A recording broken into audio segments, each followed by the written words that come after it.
ቀጥላለን በዘሁልቁ መጽሐፍ የምናየው ነገር ምንድነው እሱ የሰው ልጅ አለመታዘዝና ማውግረምረም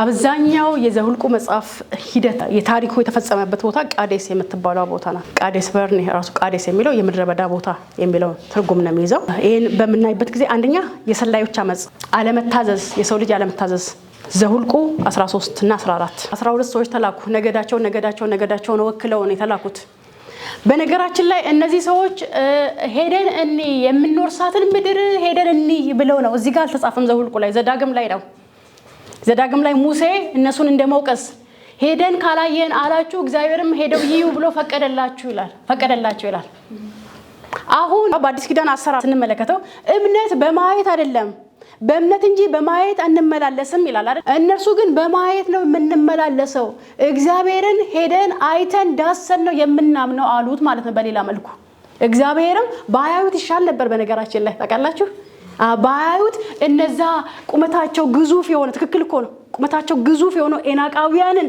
የሚያስፈሩትን ሰዎች አያዩ ሲያዩ ግን ምን ፈሩ ለምን አሁን በጉልበት ነበር ያሰቡት ሄጂ ሰውየውን ዘርረዋለሁ ችለዋለሁ ነበር ያሰቡት ሲያዩት አይችሉትም ሰውየውን አይችሉትም እዛ ያለውን ሰው አይችሉትም ባያዩትስ ግን ከየት ይመጣል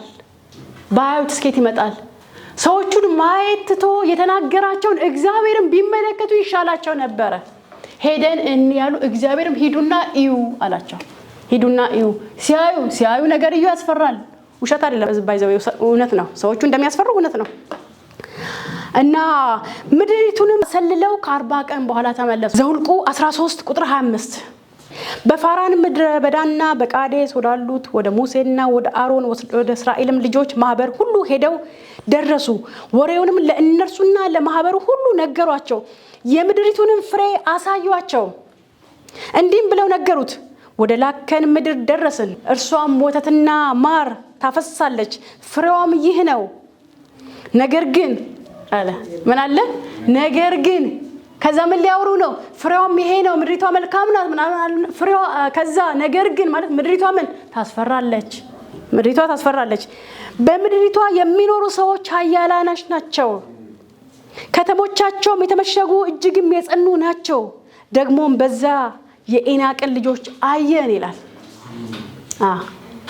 ሌላ ተቃራኒ ነገር መጣ ማለት ነው የኤናቅን ልጆች አየን ነው አሁን አየን ተናጋሪው ግን ማን ነበረ እግዚአብሔር ነበር እግዚአብሔር ራሱ የተናገረውን ቃል እንዲያምኑት ነው የሚፈልገው ምንድነው የምናየው በእውነት አስፈላጊ ነው በጣም ልንወስ ምንድነው ያየን ያለ ነው አይናችን ምን ላይ ነው ያረፈው ትኩረታችን ምኑ ላይ ነው የትኛው ላይ ነው ትኩረት የሰጠነው የሚያስፈራን የሚያስደነግጠን ነገር ላይ ከዛ እሱን አይተን ከዛ እሱን ነው የምንናገረው ወይስ እግዚአብሔር አስቀድሞ በልባችን ያስቀመጠውን እንደ ካሌብ በጣም ነው ደስ የሚለኝ እኔ እግዚአብሔር አስቀድሞ በልቤ ያስቀመጠውን እርሱን የተናገርኩት አለ እሱን ያመንኩት አለ መቼ እግዚአብሔር አስቀድሞ በልቤ ያሳየውን ያስቀመጠውን አለ ምርጫ ነው ህይወት ምርጫ ነው በልባችን ውስጥ የተቀመጠውን ነው ያወራን ያለ ነው በልባችን ውስጥ እግዚአብሔር አስቀድሞ የተናገረንን ነገር ነው ወይስ ከፊታችን ያለ ነው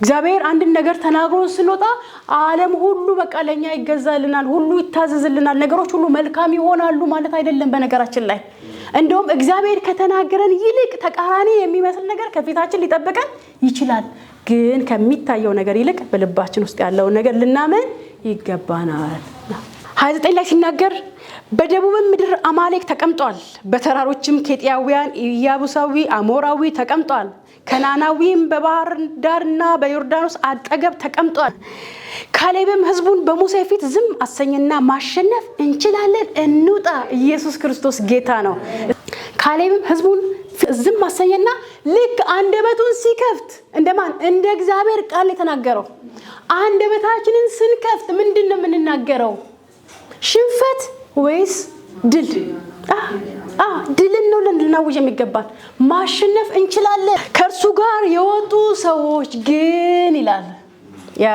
ማነው ጎናችሁ ያለው ማነው አጠገባችሁ ያለው ግን የሚል ሰው ካለ አሽሹት ወይንም እናንተ ካጠገቡ ሽሹ እሱም ማሸሽ ላትችሉ ትችላላችሁ። እናንተ ግን መሸሽ ትችላላችሁ ራሳችሁ። ሰውየውን ሴትዮዋን አጠገባችን ያሉትን ሰዎች ጠልተን አይደለም። ድካም የሚለቁብን ከሆነ እግዚአብሔር በልባችን ውስጥ ያስቀመጠውን ሐሳብ የሚመቱ ከሆነ ከነርሱ ጋር አንተባበርም። እኛ ተልእኮ ያለን የእግዚአብሔር መልእክተኞች ነን። ኢየሱስ ክርስቶስ ጌታ ነው። ያ ተልእኮአችንን የሚያዳክም ከሆነ ኔቨር ወዳጆቻችን ሊሆኑ የሚገቡት ኢቭን የሥጋ ቤተሰብ ይሁን የምንም የቸርችን ቤተሰብ ይሁን የምንም ተልእኮአችን የሚያዳክሙ ከሆነ ምድረ በዳ ውስጥ እነሱ የሚያስቀብሩት መቃብር እያዘጋጁ ነው። ምድረ በዳ ላይ በጣም ልንጠነቀቅ ይገባናል። ለዓላማቸው የማይቆርጡ በሰዎች ይሄ ውሳኔ ማድረግ የማይችሉ ሰዎች አሉ። አንዳንድ ሰዎች በህይወታቸው ላይ መወሰን አይችሉም። ውሳኔዎቻቸውን ሁሉ ሰዎች እንዲወስኑላቸው አሳልፈው የሚሰጡት። ወስንልኝ ነው። አንተ ምን ተወሰናል? አንቺ ምን ተወሰኛለሽ? በጣም የሚገርማችሁ አንዳንድ ሰዎች ለሚያገቡ ሰዎች እንኳን ቤተሰብ እንዲወስንለት ጓደኛ እንዲወስንለት ማድረግ የሚፈልጉ ሰዎች አሉ። ለሚያገቡት የሚያገባው እሱ ነው። ከዛ ምን ያደርጋል? በሙድ በሲስተም ካፌ እንገናኝ ምናምን ብሎ ከጓደኛዬ ጋር አስተዋውቅሻለሁ። በውስጥ እኮ እስቲ ታይልኛለ ልጅቷን ዛሬ ይዣ ተመጣለው ነው መልእክቱ። ከዛ ከቤተሰቦቼ ጋር ወይን እህቱን ምናምን ነገር ይወስድና እንተዋወቅ ነው። ከዛ ምንድነው ሐሳብሽ ይላል። ሐሳብ ይቀበላል። የሚያገባው እሱ ነው። የሚወስንለት ሰንበዲ ነው። እንዴት ይሆናል? ነበር በፍጹም አይሆንም። ጌታን ስንቀበል ሰው ወስኖልን ነው እንዴ? ኮቨናንት ስለሆነ ሜሬጅም እኮ ኮቨናንት ነው። አንዳንድ ጉዳዮችን ብቻችንን መወሰን የሚገባን ጉዳይ አለ። በህይወታችን ብቻችን ልንወስን የሚገባን 3 ጉዳዮች። አንደኛ ጌታ ኢየሱስ ክርስቶስን መቀበል። በደቦ አይደለም፣ አንድ ላይ ተሰብስበን ተመካክረን አይደለም የምናደርገው። በልባችን ብቻችንን ኢየሱስ ክርስቶስ ጌታ ነው። ጌታ ብቻችንን አግኝቶን የወሰነው ውሳኔ ነው። ለዚያ ነው ለምን ምድረ በዳ ላይ ብቻችንን አንቀርም? ይሄ ውሳኔያችን ትክክል ነው። ያድናል። ኢየሱስ ክርስቶስ ጌታ ነው። ይሄ ውሳኔ አሻግሮናል። አዎ አሻግሮናል። ወደ ኋላ ማንመለስበት ማንደራደርበት ውሳኔያችን ጌታ ኢየሱስ ክርስቶስን ስንቀበል ሳንመካከር የሰው ምክር በሌለበት የሰማይ ምክር ብቻ ከኛ ጋር በልባችን ላይ ሲጸና። ሁለተኛው ውሳኔ ካላችሁ ሰው ራሱን ለአገልግሎት ሲሰጥ ያለበት ስራ ወይንም ተቋም ሌላ ሆኖ ያለ በሌላ ጉዳይ ተይዞ የነበረ ጌታን ካገኘ በኋላ አሁን ለዚህኛው አገልግሎት ነው ራሴን የምሰጠው ሲል በምክር የሚጸና ጉዳይ አይደለም። ቤተክርስቲያን አይደለም የምትወስንላችሁ፣ ወዳጃችሁ፣ ጓደኛችሁ፣ ፓስተራችሁ አይደለም የሚወስንላችሁ። አንተ ጥሪ ያለብህ ብሎ የሚነግር ፓስተሩ ነብዩ አይደለም የሚነግር። ብዙ ሰው በነብይ ድምጽ ነብይ ብሎኛል ብሎ ለአገልግሎት ራሱን የሚጠራ አለ። ማን ያለው? የሆነ ነብይ ስንት ጊዜ ብሎኛል። ነቢያቶች ባገኙኝ ቁጥር አንተ አገልግሎት አለብህ እያሉኝ እኔም ቢብዬ ነው። ስለዚህ የሚጠቅሰው ማን ነው? ነብዩ። ብዙ ነቢያቶችን ጠቅሰው እንደዚህ ያለ ጥሪ የለም። ሶስተኛው ጥሪ ደግሞ በዚህ ምድር ላይ ያለን የህይወት ጥሪ ነው። እሱም ህይወት እዚህ ምድር ላይ ያለን የህይወት ጥሪ የሜሬጅ ጥሪ ማለት ነው። ዘላለማዊ ኮቨናንት አይደል? እንደ በህይወት ዘመናችን ያለ ዘላለማዊ ኮቨናንት ነው በህይወት እስካለን ድረስ። ይሄን ኮቨናንትም የሰው ምክር አይፈልግም። ሰዎችን ለማዳን እስቲ እዩ ልትሉ ትችላላችሁ። ለምሳሌ አንድ በጌታ የሆነ ሰው በጌታ ያልሆነችን ልጅ ጋር ሲሄድ ይሄን ነገር ግን እቺን ክፍል አይተሃል ልትሉ ትችላላችሁ። ማለት በዚህ ውስጥ አይገባም ብላችሁ ሰውየው ገደል እንዲገባ ታረጉትም ትነግሩታላችሁ። ሌላም ነገር ካለ እንዲያይ እድል እንሰጠዋለን። ውሳኔው ግን የማን ነው? የሰውየው ነው። ኦኬ።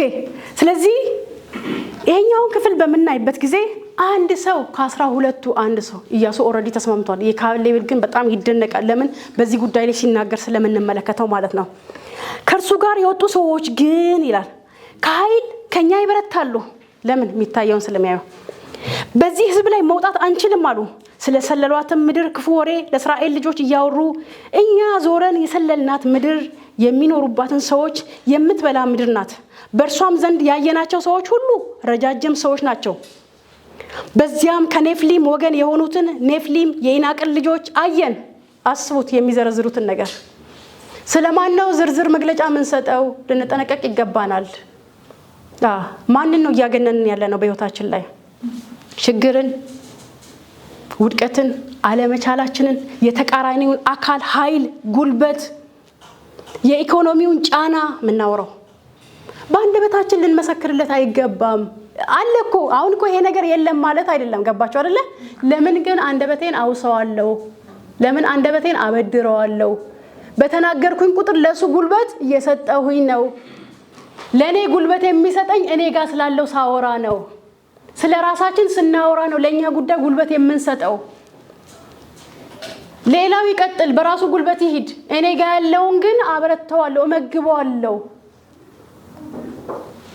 ስለዚህ እነዚህ ሰዎች ለጠላቶቻቸው ምን እየሰጡ ነው ጉልበት እየሰጡ ነው ለዚህ ይመስለኛል የኢያሱ መጽሐፍ ላይ ቀጣዩም ድል ያርጉ ዮርዳኖስን አይደል መጀመሪያ ተሻገሩት ዮርዳኖስን ተሻገሩና ከዛ በኋላ ወደ ምን መጡ ወደ ኢያሪኮ መጡ ኢያሪኮ ከእስራኤል ልጆች የተነሳ ፈጽሞ ተዘግታ ነበር ይላል ቅጥሩ ትልቅ ነው ህዝቡ ፈጽሞ ተዘግታ ስለነበረ ህዝቡን ውስጥ ያለውን በቅጥሩ ተሸፍኗል እና መልካም ነው እግዚአብሔር ያደረገው በቃ ህዝቡ እንዳይከለለው ይመስለኛል ቅጥሩን ብቻ ነው የሚመለከቱት እዛ ቅጥሩን ሂዱና ተዋጉ አላላቸው ጀስት ዙሩ ሰው የለማ ዝም ብለ ቅጥር ትዞራለህ ምን ይሆና ይዶን ማለት ይፍረስ አይፍረስ አያውቁ ምን እንደሚደረግ ይዞራሉ መጨረሻ ላይ ግን ቅጥሩ ፈረሰ ህዝቡን ግን ማየት እድል አላገኙም እንዳዩ ማድረጉ እግዚአብሔር ፍርሃት እንዳይገባባቸው ልባቸው እንዳይዝል ይመስለኛል ሳስበው ቁጥር 33 ላይ እንደዚህ ይላል በዚያም ከኔፍሊም ወገን የሆኑትን ኔፍሊም የዔናቅን ልጆች አየን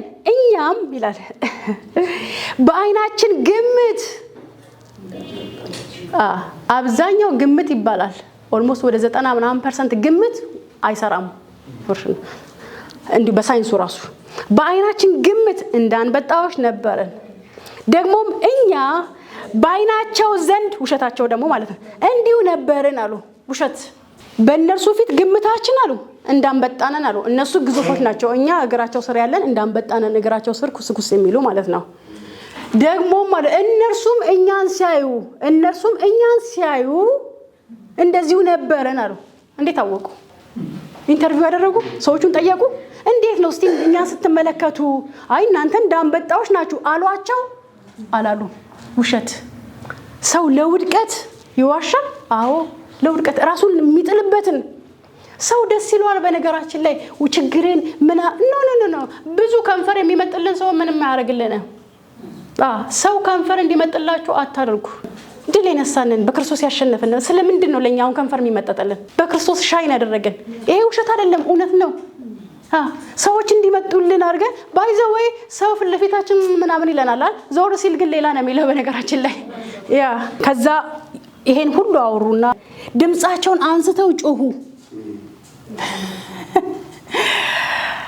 ማይ ጋድ ለምን ህዝቡ ያወራው እነዛ አስሩ ያወሩት አስደነገጣቸው ፈሩ ደነገጡ ማህበሩም ሁሉ ድምጻቸውን አንስተው ጮሁ ህዝቡም በዚያ ሌሊት አለቀሰ የእስራኤል ልጆች ሁሉ በሙሴና በአሮን ላይ አጉረመረሙ ማህበሩም ሁሉ በግብጽ ምድር ሳለን ምን ነው በሞትን ኖሮ ወይም በዚህ ምድረ በዳ ምን ነው በሞትን ኖሮ በነገራችን ላይ የዘሁልቁ መጽሐፍ በመታዩበት ጊዜ የአንደበትን ኃይል ተመለከታላችሁ የአንደበትን ጉልበት ተመለከታላችሁ አንደበት ለኛ እግዚአብሔር ትልቅ መሳሪያ ንግግር ትልቅ መንፈሳዊ ጥበብ ነው በነገራችን ላይ መንፈሳዊ ጥበብ እግዚአብሔርም በሰይፍ እንሞት ዘንድ ወደዚህ ምድር ለምን ያገባናል አሉ ሴቶቻችንና ልጆቻችን ምርኮ ይሆናሉ ወደ ግብጽ መመለስ አይሻለንም አሏቸው እርስ በርሳቸው ኑ አለቃ ሾመን ወደ ግብጽ እንመለስ ተባባሉ ስለዚህ ምን ይያሉ ነው ባጭሩ የእግዚአብሔርን አለቃነት በእኛ ህይወት ላይ አንፈልግም እግዚአብሔርን አንተን አንፈልግም ለምን እየመራቸው ያለው ማን ነበር እግዚአብሔር ነው ከግብጽ ምድር ያወጣቸው እግዚአብሔር ነው ግን በንግግራቸው አንተን አንፈልግም እኛ ለራሳችን ምን እንሾማለን አለቃን ሾምና ወደ አወጣን ስፍራ ወደ ግብጽ እንመለሳለን አሉ እግዚአብሔር ግን ወደ ኋላ እንዲመለሱ እድል አልሰጣቸውም በማይመለሱበት መንገድ ነበር ያወጣቸው አሁን የወጡበት መንገድ መመለሻ የለውም ማለቅ ግን ይችላሉ ምድረ በዳ ላይ ማለት ነው ሙሴና አሮንም በእስራኤል ልጆች ጉባኤ ፊት በግንባራቸው ወደቁ ምድር ከሰለሉት ጋር የነበሩት የኔዌ ልጅ ኢያሱና የዮፎኒ ልጅ ካሌብ ልብሳቸውን ቀደዱ ለእስራኤል ልጆች ማህበር ሁሉ ዞረን የሰለልናት ምድር እጅግ መልካም ናት እግዚአብሔር እስከወደደን ወተትና ማር ወደምታፈሰው ወደዚህ ምድር ያገባናል እርሷንም ይሰጠናል ዘዳግም 7 ላይ ባለፈው ያያየን ነበርአል የእግዚአብሔር ምርጫ እግዚአብሔር ስለወደዳችሁ ስለ አባቶቻቸው አይደለም የሚለው ስለ አባቶቻችሁ እግዚአብሔር ስለወደዳችሁ ነው የሚለው። ምክንያቱም ምንድነው? ከግብጽ ምድር የወጡበት ከግብጽ ባርነት እግዚአብሔር እስራኤልን ያላቀቀበት ምክንያት ካለን እግዚአብሔር ሕዝቡን ስለወደደ አባቶቻቸው በእግዚአብሔር ፊት የተወደዱ ስለነበሩ እንጂ ሰዎቹ የሚወደድ ስራ ስላላቸው አይደለም።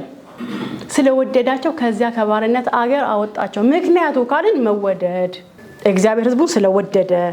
ነገር ግን በእግዚአብሔር ላይ አታመፁ እንደ እንጀራ ይሆኑልናልና የምድሪቱን ሰዎች አትፍሩ። ጥላቸው ከላያቸው ተገፏል። እይታ ሌላው የምናየው አንደኛ ንግግር እናያለን አይደል? መንፈሳዊ ጥበብ ከዚህ ክፍል ላይ ልንመለከት ይገባናል። ኪዳናቶች አሉ፣ የቀጠሉ ኪዳናቶች ከብሉይ ኪዳን ላይ ለምሳሌ አብርሃምን ኪዳን ስንመለከት የቀጠለ ኪዳን ነው በኢየሱስ ክርስቶስ፣ የተዘጋ አይደለም። ስለዚህ ከኛ ጋር ተገናኝተዋል። ደግሞ ትምህርት የምናገኝባቸው ክፍሎች አሉ ብለናል። አንዱ ምንድነው? እሱ ንግግር ስንናገር እንደማን እንደ እግዚአብሔር ቃል ልንናገር ይገባናል። ሁለተኛ እይታ መንፈሳዊ ጥበብ ነው። የእግዚአብሔር ሕዝብ እይታውን ሊያስተካክል ይገባል። ንግግሩን ሊያስተካክል ይገባል። እይታውን ሊያስተካክል ይገባል። እንዴት ነው የምናየው? ዘፍጥረትን በምናይበት ጊዜ የአብርሃምን ሕይወት በምናይበት ጊዜ ማየት የሚባልን ነገር እናያለን። እግዚአብሔር ደጋግሞ ነው ውጣ አንድ ጊዜ ምድሩን ሲያወርሰው ምድርን በስፋቷና በርዝመቷ ሂድባት እያት እቺን የምታያትን ምድር ነው ያለው። ምን የምታረጋትን የምታያት። ስለዚህ ማየት መንፈሳዊ ጥበብ ነው። አብርሃም ያን ጊዜ ሲመለከት አብርሃም እግዚአብሔር አወርሰዋለሁ ያለው ከየት ነው? ከዳን ከቤርሳብ ከዛ ከሜዲትራኒያን ባህር ጀምሮ አይደል? ሰፊ አይደለ? እና ከዛ ከቆመበት ቦታ ተነስቶ ያንን ሁሉ ኤሪያ አይቷል እንዴ? አላየውም እኮ በውስጡ ነው የተመለከተው። ያ የተነገረውን ቃል አየው በልቡ። አይኑን አንስቶ ተመልክቷል፣ ግን ሁሉን ጨርሶ ሊያይ አይችልም። ከዛ እግዚአብሔር ግን ምን አለው? እቺ የምታያትን ምድር አለና የምታያትን ለዘርህ እንደዚህ አወርሰዋለሁ አለው። ዘርህ ይሄንን ምድር ይወርሰዋል። በምንድን ነው ግን? ያያትን ማየት ጥበብ ነው። ከዚያ ደግሞ ምን ይላል? ውጣና ያለው የምድርን አሸዋ ስጋ የሚለው የስጋ ፓርት የሚነካ ክፍል ነው፣ የሚታይ ክፍል ነው። ከዛ ደግሞ ኮከብን እንደዚህ ያበዛዋለሁ አለው። ይሄ ደግሞ መንፈሳዊ ዘሩ ደግሞ የሚዳሰስ የሚነካ አይደለም። መንፈሳዊ የአብርሃም ልጆች ግን ምን አድርጋለሁ ያለው? ተመልከታለሁ። እይታን ከዚህ እንመለከታለን። ስለዚህ ካሌብ ጋር ስንመጣ በሁለቱም የተካነ ሰው ነበረ። አንድ ጊዜ በተናገርነው ጌታ ኢየሱስ ክርስቶስን የሕይወታችን ጌታ አድርገን በመቀበላችን መዳንን ወርሰናል። በዚህ ምድር ላይ በምንኖርበት ጊዜ ደግሞ አሸናፊ ክርስትናን የምንመራበትን መንገድ ንግግር ነው። አንዳንድ ሰው በቃ ጌታን ስቀበል በደንብ አድርጌ ተናግሬያለሁ፣ ኢየሱስ ክርስቶስ ጌታ ነው ብዬ ጨርሻለሁ። ከዚያ ግን ሁኔታውን እያየው እየተናገርኩኝ እያወጅኩኝ እንድኖር ምችል ይመስለኛል። ይኖራል እኮ። ስንኖር ግን እንደ ስጋ ነው የምንኖረው። በጌታ የሆኑ ሰዎች የእግዚአብሔር ልጆች የሆኑ ሰዎች ግን ስንኖር በስጋ የምንኖር ሰዎች ሆነን እንገለጣለን። መኖር ይቻላል። የእግዚአብሔር ሰው ነው፣ በጌታ ነው። የእግዚአብሔር ልጅ ነው። ለምን? ኢየሱስ ክርስቶስ ጌታ እንደሆነ በልቡ አምኖ በአፉ መስክሯል። ሲኖርስ የተሸነፈ ሰው ነው። ማሸነፍ የሚባል በሱ ህይወት የለም። ለምን? የሚያየውም እንደ ስጋ ነው፣ የሚናገረውም እንደ ስጋ ነው። ቃሉን አይደለም የሚናገረው፣ ቃሉን አይደለም የሚመለከተው። ካሌብ ጋር ከመጣን ታለ በዚያም ከኔፍሊም ወገን የሆኑትን ይልና የናቅር ልጆች እኛም በአይናችን ግምት አለ፣ በአይናችን ማየት። አንበጣ እዛ ጋር የመጣው ኢማጂኔሽን ነው፣ የልብ ምስል ማለት ነው። የልብ ምስል በልቦና አይን ማየት ጽንስ ይባላል። ሰው ያልጸነሰውን ነገር ሊወልድ ይችላል እንዴ? እግዚአብሔር የተናገራችሁ ነገር እንዲወለድ ከፈለጋችሁ ቃሉ ምንድነው? እሱ ዘር አይደለ? የእግዚአብሔር ቃል ዘር ነው። ያን ዘር በልባችን ውስጥ ልንጸንሰው ይገባል። መጀመሪያ ቃሉን እንዴት እንጸንሰዋለን ካላችሁ ቃሉን በልቦናችን አይን ልናየው ይገባናል። 3 እይታዎች በስጋ ምናየው እንደወረደ አጠገባቸው ያለው ነገር ማየት። ልክ እንዳስርቱ ሰላዮች እነሱና የራሳቸውን ቁመት አዩ፣ የጠላቶቻቸውን ቁመት አዩ፣ ቅጥራቸውን አዩ፣ ፍሬውንም አዩ። በስጋቸው በስጋም እኛም ዛሬ በስጋችን እንይ ካልን ማአት ነገር አለ። በነፍሳችን መናየው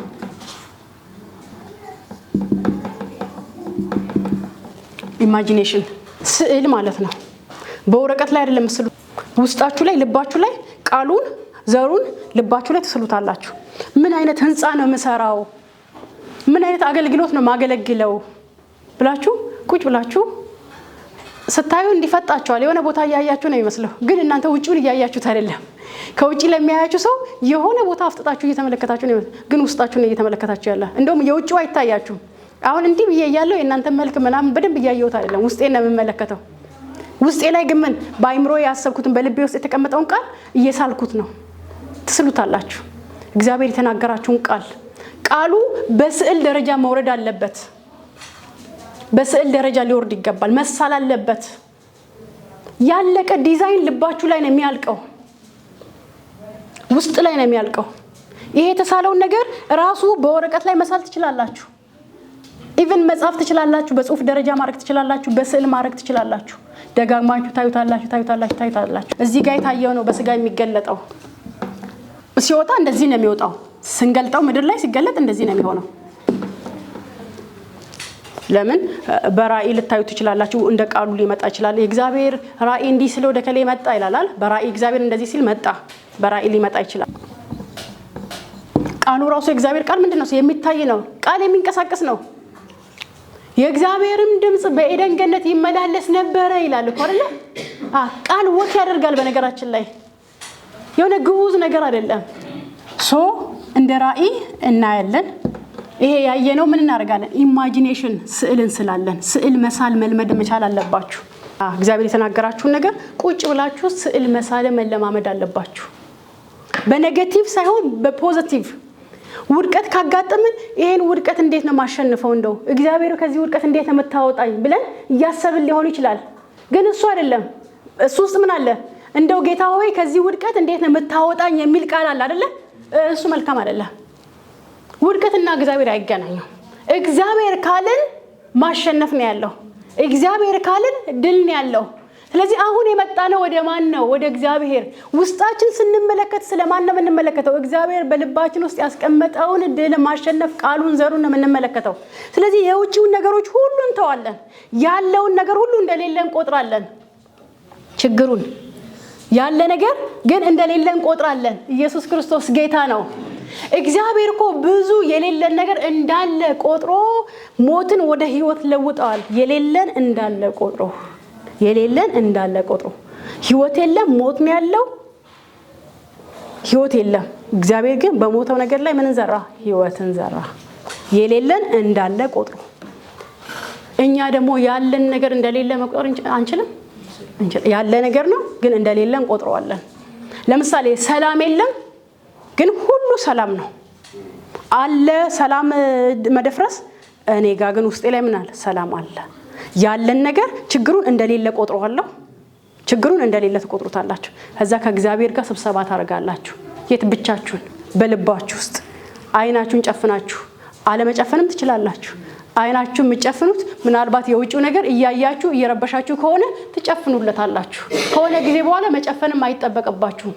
ከጎበዛችሁ ውስጣችሁን ካሰለጠናችሁት አይናችሁ ተከፍቶ እያለ እናንተ ግን የምትመለከቱት ውስጠኛውን ሰው ነው። የውስጣችሁን አቅም ትመለከታላችሁ። ከዚያ እሱ ሲበረታ ሲገነባ ውስጥ ላይ ቢውልድ ሲሆን ሳታውቁት የሆነ ጊዜ እናንተን መስሏል ማለት ነው። ውስጣችሁን ውጫችሁን ኢቭን ውስጡን ብቻ አይደለም ውጪውን መቆጣጠር ጀምሯል። ከዛ ይወጣል ማለት ነው። በስጋ የተገለጠ ይሆናል። ውስጥ ላይ እናንተ ነበራችሁ የምትጨፍሩት፣ ውስጥ ላይ እናንተ ነበራችሁ የምታመሰግኑት። በስጋ ሲወጣ ግን ወዳጆቻችሁ ሁሉ አብሯችሁ ይጨፍራሉ፣ ያመሰግናሉ። እግዚአብሔር እዚህ ምድረ በዳ ላይ እኛም ልጆቻችንን በሰይፍ እንድንሞት እንድናልቅ ነው ያመጣናል። አላለቁም እኮ ልጆቻቸው ሲገደሉ፣ አንድም ነፍስ ሲገደል አላዩ። ምንም የለም እኮ ሀገር ሰላም ነው፣ ግን አዩት። ጌታ ይጠብቀን። ኢየሱስ ጌታ ነው። ከእንደዚህ አይነት ድካም፣ ከእንደዚህ አይነት ስንፍና እግዚአብሔር ይጠብቀን። ይሄ ስንፍና ነው። በነገራችን ላይ መጽሐፍ ቅዱስ ስንፍና የሚለው አንደበቱን የማይጠብቀውን ሰው ነው ሰነፍ ይለዋል። ሰነፍ እንደ እግዚአብሔር ቃል የማይናገረውን ሰነፍ ይባላል። እንደ እግዚአብሔር እይታ የማያዩን ሰነፍ ይለዋል። ሰነፍ ነው ያ ሰው። መገደል የለም፣ ሞት የለም፣ ሰይፍ የለም፣ አገር ሰላም ነው። እንደውም ፍሬ መጥቶላቸዋል ወይን ምናምን መጥቶላቸዋል አይደል? እሱን እየበሉ ኢንጆይ ያደርጉ። እነሱ ግን አሻግረው ተመለከቱና ማለቃችን ነው በሰይፍ እኛም ልጆቻችን አዩት ሳሉት